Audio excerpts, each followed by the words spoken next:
Hey there, David Gordon from TheaterMania here. It is Tuesday, September 22nd. I am with the great Ayad Akhtar, playwright, Pulitzer Prize-winning playwright of Disgraced, author of this tremendous new book here, Homeland Elegies, out now on Little Brown. I urge all of you to read it. It is one of the best books I've read in a long time, and I'm so excited to talk to you about it, even though I don't necessarily think I'm smart enough, but anyway.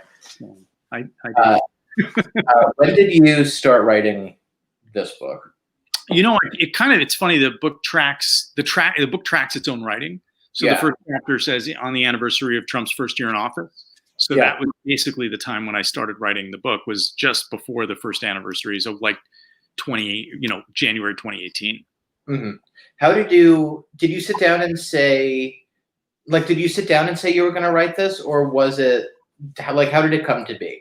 It started, I was in Rome and I was wanting to write something else, and I was trying to work on that, and it wasn't going well, and it just didn't. I wasn't able to get the voice, and it just wasn't coming together. Mm-hmm. And then I read this poem by Leopardi, which is entitled "To Italy," and it was written 200 years ago, but it's this poem in which he's talking to the Italian people, and here I was in Rome. Newt Gingrich is across the street. My mom has died. My dad is sort of falling apart. The country is coming apart. Trump is in office. I'm thinking about what's gone on. And I've been thinking about what has been happening to the country now for like 5-10 years. Like, I've been trying to tell that story. Of course, everybody keeps wanting me to tell a different story. Right. And so then, I read this poem and I thought, would it be possible to address my fellow American citizens the way that Leopardi's addressing his fellow Italians?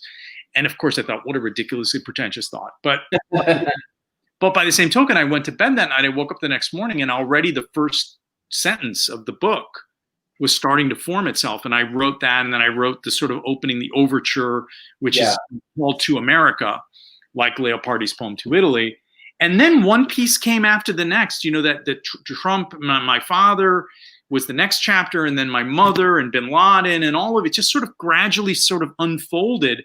One thing led to the next, and over the course of 11 months, almost a year, I wrote this book. And I collapsed a lot of things from other times. So my dad had been through a court case in Western Wisconsin that I substantially based his court case on in the book at the end. Yeah, so the whole end of the book. I change a lot about it, but that took place earlier. It didn't take place in the time frame that I wrote it, but I placed it there. And there was a lot of sort of moving events around and changing stuff. And that's why I can't call it a memoir, because it really is a novel. Yeah. Even though nobody believes me. Right. I was going to say, it feels so real. And there are aspects of it, like when you discuss the section of Disgraced or that in there. Because people know that happened, I feel like there's a need to qualify it as, this must be a memoir because there are real things in it. But right. Well, I'm playing that game because of what's happened to truth and fiction in our reality. That people, the boundary between those things has sort of gotten, fuzzy, and now we're living in a world of kind of breaking news notifications and Instagram self-staging and kind of absorption in social media where nobody's quite sure what's real and what's not real. And so that was I wanted the book to have that kind of feeling, that you're not sure what's real and what's not real. I know this isn't the first sentence of the book, but like this book opens with the line, or the first chapter opens with the line, "My father first met Donald Trump in the early 90s. And it's like, from there, it's going to be a ride. I could not put this book down. Wow. It's funny. Salman Rushdie blurred the book, and he put this like totally weird word. He used "unputdownable," right? And they used it on the cover, and everyone's like, "Is that even a word?" And then they'll read the book. They're like, "You know what? That's a pretty good description of the experience I had." What is it like for you to write because it's a father-son story? Yeah. I feel like to say that it's a father-son story at heart, there are a lot of things that it is, but it's partially a father-son story. I think at its core, that is what it is. It sort of begins and ends with that. We keep coming back to that relationship. I think that the narrator is looking for a father throughout he's looking for somebody to explain the world to him. Yeah. to understand how to situate himself. And I think his father's failures to be able to do that are part of what is driving the book, you know? Yeah. But yeah, no, I definitely think of it as a father-son story. And that's the thing that most people sort of pick up on, you know? Right. Is it hard to write something like that? Like, was it hard for you to do this, or did it just come naturally? Yeah, you know, I loved my father so much. You know, he passed away. He basically, the day that I finished the chapter about him, the long chapter at the end, is the day that he ended up in ICU and died. Like the day. But you know, I didn't expect him to die as I was writing the book. I knew he was in a significant state of decline, but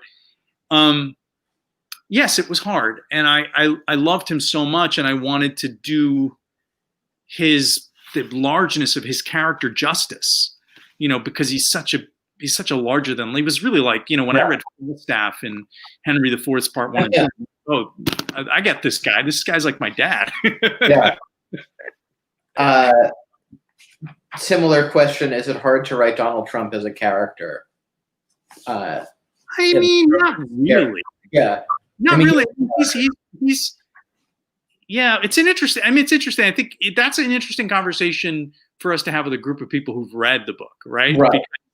Because then we can talk about the nuances of that. But I think if I talk too much about that, then it's going to sort of be like, wait a second, what are you talking about? Yeah. What is it like for you? Because we've talked about this a little bit before. What is it like for you to deal with the ever-present and rarely stopping question of what's fact, what's fiction when you get asked this about the book? Like, is that hard for you as an author that is trying to put something out there without a label? Sure. But you know, the fact that anybody's asking me questions at all is amazing. And the fact that people are so sort of taken with it and they're like, wait, what's real, what's not real? It means that people are reading it and engaging with it exactly in the way that I wanted them to. I wanted it to be absorbing in this, you know, unusual way that I don't think novels tend to be these days. You know, I wanted it to draw from the kind of prurient sensationalism of reality TV. And I also wanted it to have a kind of feel of nonfiction, but it's a novel. Right. And so, you know, when I was collapsing all of those things, you know, I really was thinking a lot about social media, and I was thinking about how on Twitter or on Instagram, all these genres coexist seamlessly. So you can have landscapes, and you can have swimsuit pictures, and you can have bookstagram, and you just kind of go through it and you're like, oh yeah, that's the experience I'm having, is all of these things at the same time. So I wanted the book to sort of be a repository of all of these different things coexist. And it feels that there's a whole section it's a court transcript, but it's written as a play. Stage directions and everything. What is it like? Because being in a theater, you know, being in court is really like being in a theater. Yeah.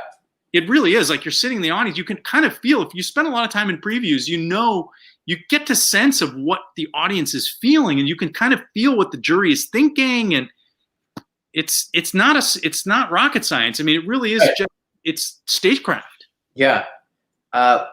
What is it like to publish a book or have a book published, this particular book published, with everything that's going on now? Like, I presume the publication date was intentional.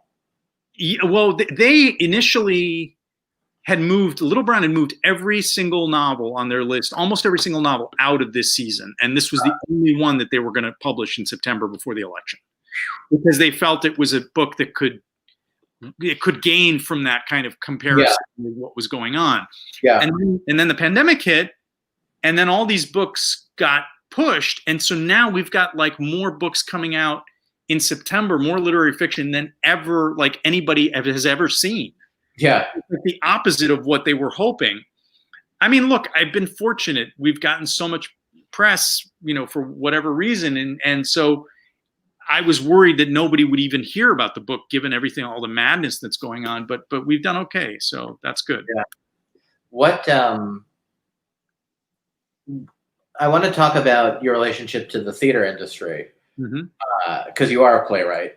I don't know if you consider yourself a playwright first and a novelist second, or if you consider everything coexisting. I think they all kind of coexist. I think of myself as I always say I think of myself as a dramatic storyteller. But Yeah. my heart is in the theater. Like that's where I think of myself as a person of the theater, if you will. Yeah. What do you think of everything? I mean, I'm scared. It's isn't it? It's Yeah. I'm on the board at Milwaukee Rep. I'm on the board at New York Theater Workshop. I see what's happening to the finances. Two institutions that are really healthy, and they're probably going to be fine. But I look out at the landscape, and I just think the American regional theater may not survive this. Yeah.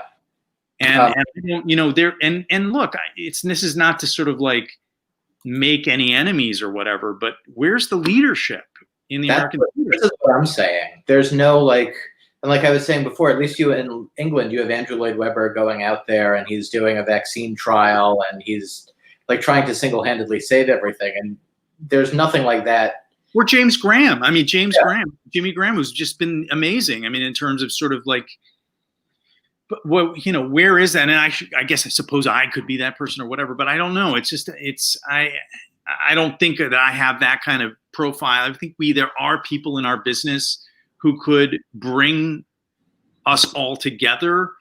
But for whatever reason, nobody is doing that. And I think it's scary when you think about Broadway being dark for another year or how long. Like what? Right. What is that? And not with Broadway, but you're right. All of these, a place like New York Theater Workshop, which you have a piece coming up that I want to talk about, if you can talk about it. Sure. Yeah. It's just an adaptation of part of the book. Oh, that's cool. It's a monologue. Yeah. It's a monologue from part of the book. So, but when you look at some of the regional theaters not in New York, it's not good. It's not great for what's happening. It's disastrous. Yeah. No, I think it's really disastrous. I worry. It's a great Shakespearean scholar of the sort of that I know of specialist of the years when there was the plague in London.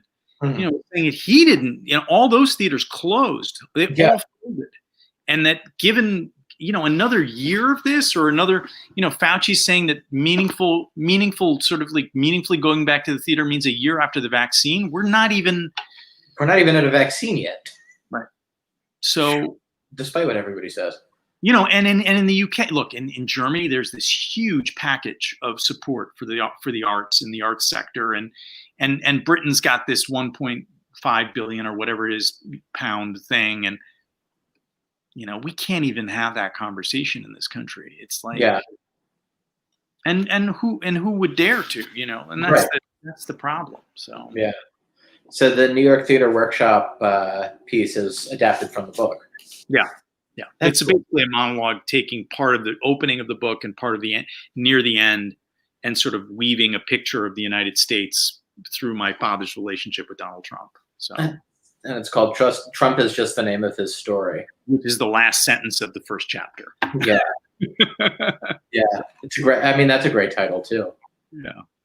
When are you expecting, are you doing it live? Or are you taping it? We're trying to figure it out. I think there's a whole truth and illusion thing that I think we're trying to, I was hoping to maybe do it live, do it in the theater.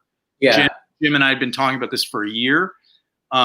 And there was maybe some opportunity to maybe do it right now, to be up doing this piece now as the book came out. But of course, that's not happening. So I think it's a question of maybe doing it in a theater live while it's cast, maybe doing it recorded, maybe doing a radio play version of it. Oh, that'd be cool.